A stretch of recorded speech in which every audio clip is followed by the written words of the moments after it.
कवच आहे ना बोलू एक दिवस बी नाही असं डायरेक्ट बसायचं बिगर सांगायचं बसून नाही. अभ्यासाचा भोंगा ही संकल्पना जवळून बघण्यासाठी खास पुण्याहून बाल शिक्षण तज्ज्ञ डॉक्टर अलकाताई आमच्या शिवापूर गावात आज आल्या होत्या.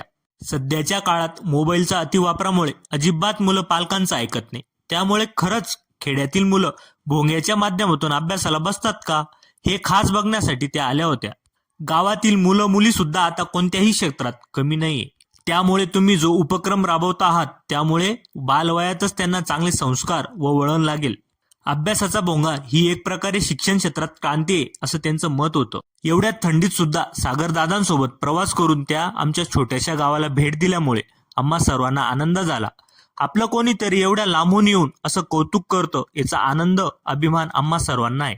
त्या स्वतः आमच्या गावातील गल्ल्यांमध्ये फिरून मुलं अभ्यास करतात का, त्यांना काही अडीअडचणी तसेच पालकांना काही अडीअडचणी आहेत का त्याची विचारपूस करून घेतली.